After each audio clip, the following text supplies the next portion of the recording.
આજે આપણે ધોરણ 10 વિષય ગણિત ચેપ્ટર નંબર 14 સંભાવના એમાં સ્વાધ્યાય 14.1 એનો દાખલા નંબર 13 જોવાનો છે, જેની રકમ છે પાસાને એકવાર ફેંકવામાં આવે છે.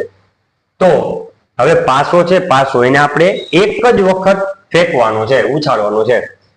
તો એના પર અવિભાજ્ય સંખ્યા મળે, એ પહેલું. બીજું, 2 અને 6 ની વચ્ચેની સંખ્યા મળે. ત્રીજું, અયુગ્મ સંખ્યા મળવાની સંભાવના શોધો. એટલે 3 દાખલા જોવાના છે આપણે. એમાં પેલા તો આપણે જે સ્ટ્રક્ચર છે તો બધામાં સરખું જ આવશે, પાસાવાળામાં અને સિક્કાવાળામાં પણ સ્ટ્રક્ચર આપણે શીખેલું છે, એ પણ મૂકવાનું થશે. કુલ પરિણામોની સંખ્યા બરાબર 6 ની n ઘાત. 6 શા માટે? તો કે પાસાને બાજુઓ કેટલી હોય? 6, એની n ઘાત. હવે n ઘાત એટલે કેટલા પાસા ઉછાળ્યા? તો કે 1, બરોબર. અને એ એક પાસો છે એ પણ એક જ વખત ઉછાળ્યો, એટલે n ની જગ્યાએ 1, જેથી n બરાબર 1. હવે 6 ની 1 ઘાત એટલે કે 6. હવે શક્ય પરિણામો કયા કયા? 1, 2, 3, 4, 5, 6. કાં તો પાસો ફેંકું એક વખત, તો કાં તો એની ઉપરના પૃષ્ઠ ઉપર, ઉપરની સપાટી પર 1 મળે, કાં તો 2 મળે, કાં તો 3 મળે, કાં તો 4, કાં તો 5, કાં તો 6. એ રીતે. તો પહેલો દાખલો, અવિભાજ્ય સંખ્યા મળે તે ઘટના એ છે, તેથી સંભાવના P of A બરાબર છેદમાં તો શું હશે? 6. કેમ કે કુલ પરિણામ 6 મળ્યા ને, એટલે કે ગમે તમને સંભાવના શોધવાનું કહેશે, તમારે છેદમાં 6 મૂકવાના. હવે અંશમાં શું મૂકવાનું? તો કે પેલા અવિભાજ્ય સંખ્યા કઈ? તો અવિભાજ્ય સંખ્યાઓ કઈ કઈ છે? તો કે 2, 3, 5. આપણે 6 સુધી લેવાનું છે ને, 6 સુધી. એટલે 1 થી 6 ની અંદરની અવિભાજ્ય સંખ્યા તમારે લખવી પડે.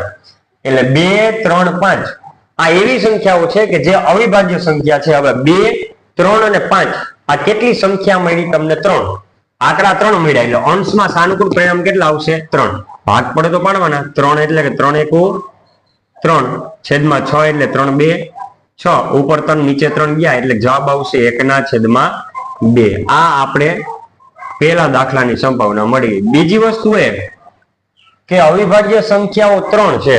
હવે ટોટલ 6 સંખ્યા છે, એમાંથી 3 સંખ્યા આપણને મળી, એટલે અડધી સંખ્યા મળી કે નહીં?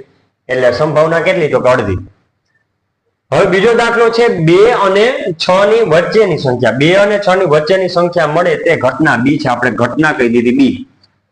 તેથી સંભાવના P of B બરાબર છેદમાં તો કુલ પરિણામ 6 છે જ, પણ 2 અને 6 ની વચ્ચે કઈ કઈ આવે? 2 અને 6 ની વચ્ચે તો કે 3, 4 અને 5. રેડી? આ 2 અને 6 ની વચ્ચેની સંખ્યા થઈ 3, 4 અને 5. એટલે કે અહીં તમને લખી દઉં કઈ કઈ વચ્ચે? તો કે 3, 4, 5. તો આ સંખ્યા પણ કેટલી મળી આપણને? 3.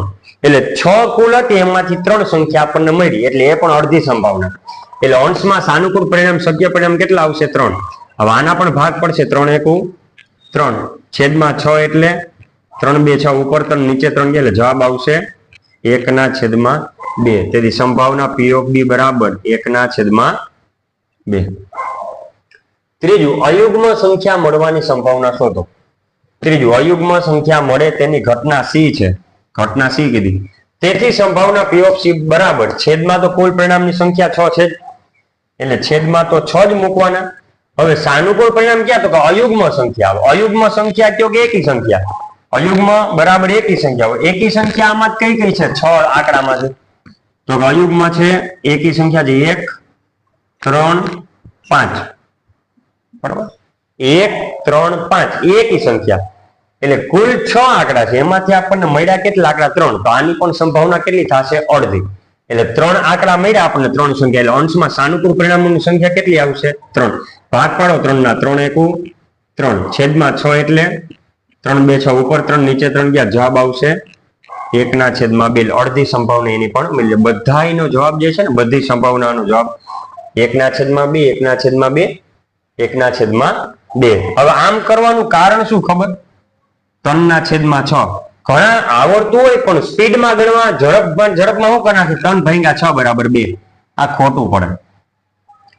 6/3 હોય ને, 6/3 તો જવાબ 2 આવે. આ સાચું.